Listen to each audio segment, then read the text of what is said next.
What inspires you? Welcome to Functional Human Design in our living room. My name's Jes, And I'm Reid. and we're trying to hold our mics to see if we can get better audio because the last couple have been a little weird. If it's closer, does it work?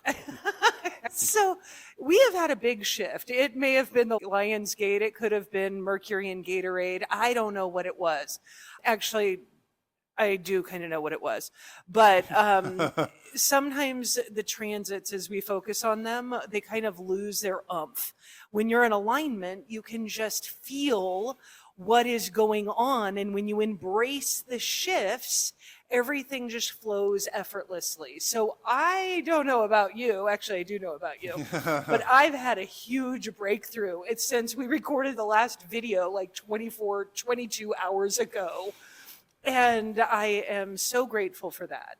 It's incredible because we're working through triggers that would oftentimes feel impossible, but they're not feeling impossible now because there's alignment. Well, not just alignment, but because I have clarity as to what my design is, and I have clarity as to what his design is. And I have clarity as to what my design is. Right, and all of our family is working together because we have 4 humans still at home, and it's like we could just feel this shift coming. So here's my challenge. I'm just gonna, I live with no skeletons in my closet. They just all hang out because it's where I keep my skeletons. I have operated kind of like a shut-in for about the last 4 years. Now, I know that I need people and need to be out in the world. And yet, as we separated 3 times, ultimately divorced, I felt this deep loss and this heartbreak and this pain where I became scared of the world. I was scared of getting hurt.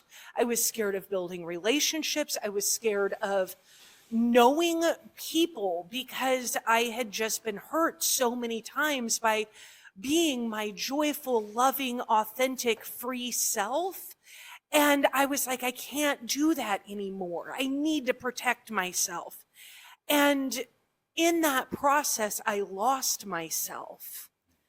And I lost the joy of just like, I'm a hugger. I used to be a hugger. I haven't been a hugger for a long time.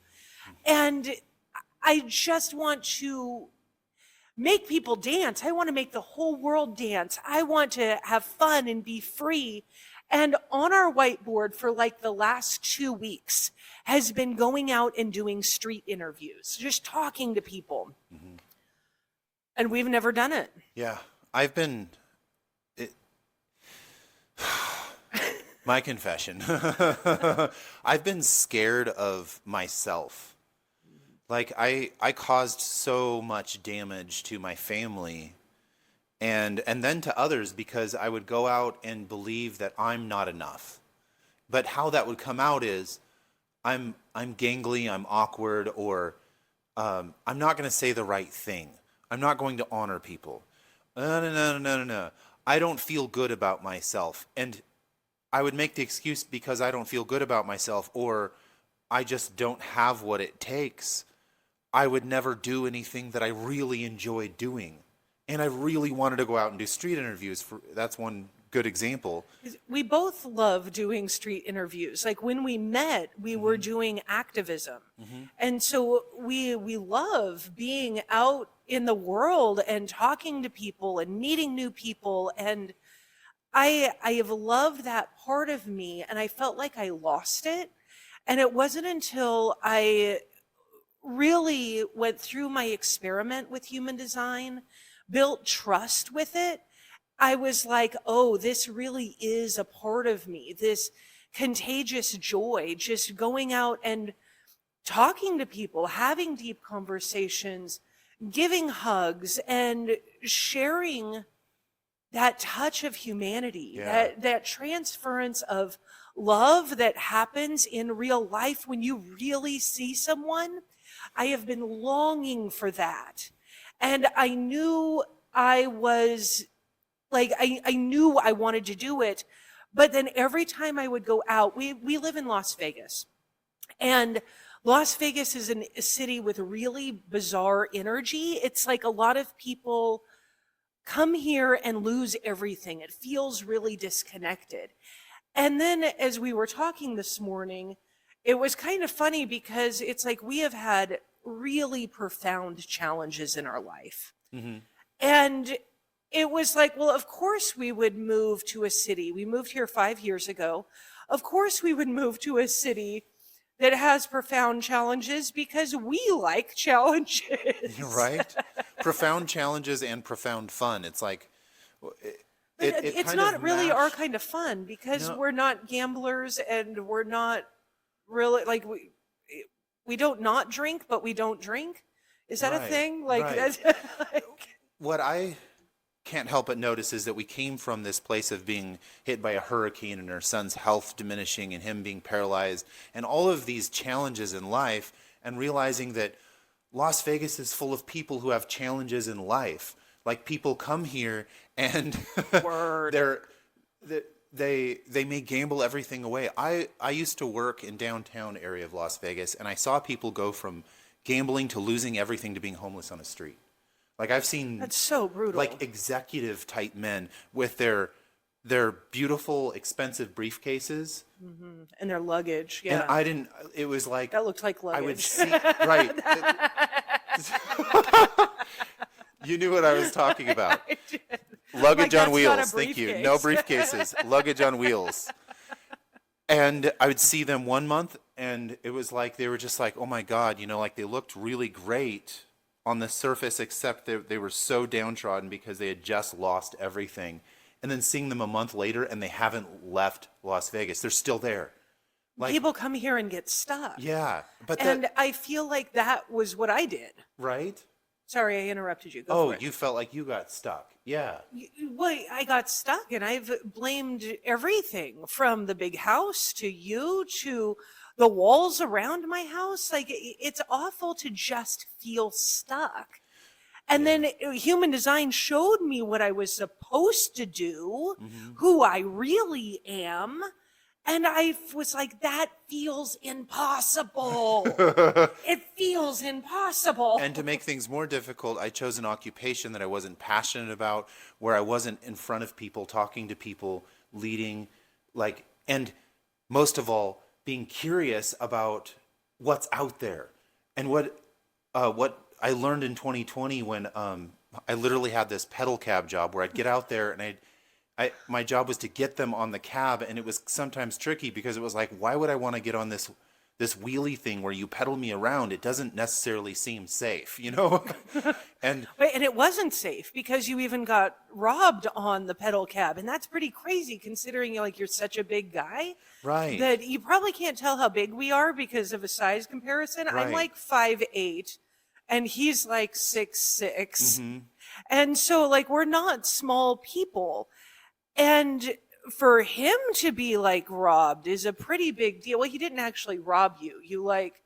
You took his pew. I think I lost $11 or something in the process. It wasn't that big a deal. But I took his pew and I threw his pew and I probably crushed his hand because I was grabbing his hand with the pew. My hands are quite large. But in that process, I became afraid too. Right. I think after that point, I was just like, this place is really fucked up. This is not okay. Right. And I lost my joy to just be curious about people. It's so much fun to ask people what makes you come alive? Right. What are you grateful for? And what brings you joy? Yeah. And that joy and creativity and life, for me, it comes, and a lot of this is because I'm a triple split in my definition. I require people, and we all require people, but I require this connection with people. And when I touch someone, when I'm out and I'm on the street and I just have that conversation and touch someone, it's been life-changing literally for thousands of people. And because of my own fears, I've kept myself just basically locked in the house because the world was so scary. And it is scary. I don't want to minimize that for a moment. And this is where faith comes in. And it's not necessarily like faith like Jesus. It's like faith like this deep knowing that the universe will catch me with every step, that when I move forward, like I have always had everything that I need to create at that moment. I've had everything I need. And there are times when I was sitting in front of a fire on a freaking 5-gallon bucket going, universe, I know I have everything I need to create. Show me what I'm supposed to do right now. And when we were talking last night, I was talking with one of our daughters, and I was explaining this to her, and she goes, we've never had as much as we have now. And yet she felt afraid too. And I think that's what happens when you go from nothing, when you have nothing. Mm-hmm. There was a time 7 years ago that we were literally living in tents after a hurricane. And we had nothing, and yet we had so much joy. Yeah. We were live streaming every single night. We were selling things made out of hurricane wreckage. And we had so much joy. And now we have this big ass house, more than we've ever had, and we're miserable. Right. It's because when you have more, you're scared of losing it. Yes. That's kind of the myth of the reality of capitalism. And it's so easy to me to look at my neighbors and go, wow, they have that fear too. And just start comparing myself and going, they're afraid of losing it. I'm afraid of losing it. And I start to believe that I'm building this lifestyle that is perfect for, like, now I'm just a normal American, now I'm going to be afraid. And it takes away my creativity. Right. To explore, like, what's out there in Las Vegas itself. Like, there's amazing people that come through Las Vegas all the time. There's conferences. And they come in pockets, they come in droves, and they're in certain places. And the joy of it is it's like they come and they go. And that's what I'm embracing right now. It's like, what's the possibility? And what are these people thinking? What's on their minds? Like when I used to work downtown, people were they'd be really upset. And it was like they had everything, their perfect clothing, they've got all their Gucci stuff going on. And they are sad. And so I'd get them on my pedal cab and I'd be like, what makes you come alive? Why are you here? What are you looking forward to here? Like, why did you come here? That's good. That's good. Like, there's so much sadness and so much loneliness. And I truly believe that connection is the solution to that. One of the things that you kind of just have to have this absurd attitude about life because things feel so absurd sometimes. The world, the polarities of this world feel so absurd that, like, I don't even remember where I was going, but it's the loneliness. And it's like we're in a city with a couple million people and feel lonely. Yeah, phenomenal. That takes a special type of stupid. Okay, been right there with you. Right, and just being able to laugh at that and go, okay, I probably just need to go outside because the hundreds of people that I pass in the grocery store, and grocery shopping has been my one anchor. I'm like, I'll go outside to grocery shop, and it's just so hilarious. So our challenge today, really, we're making up a challenge right now on the spot. Right now. Is that what inspires you? And I know because of my design and my history, like being able to reflect on my life, that going out and connecting with people, connecting with strangers, is truly what brings me some of the greatest joy I've ever experienced in my life. Being able to just go and have a 10-minute conversation that just lights my soul and their soul. And I'm not going, this is part of that faith walk. I'm not going to worry about money. Yeah. That was some of the conflict that we had in our relationship, was I would just go and do and love and care for people. And he would be like, you're not charging enough. You're not doing enough in that way. Like, but yet we always had the bills paid. Yep. It wasn't until that you're not charging enough settled into our souls that bills got tight. Yep. It was relinquishing my power to be the light that I am that caused our bills to get tight. Because Snap.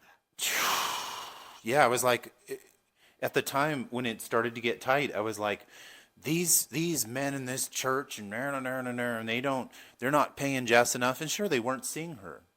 But what was my role in this? Was I just to be like, sit back and go, well, that's what I did. And instead of going like, what if I could just be like this fun, rebellious person that gets their attention, you know? There's been other people out there like that. Of course there has been. Tons of them that have stood up for women and really cared for their partner and did it with joy and without fear, because they knew that they had the light to be able to spread, to show people that they can be more respectful toward women. So, like, I'm just curious as to what's going to happen when I start asking questions of people, couples that are maybe have just been fighting and they're on the street and they're there to have a good time. Damn it! Vegas brings out all the fights. Like, Yeah. it's like they come here, but people come here for joy. We came here for joy, and we got a divorce.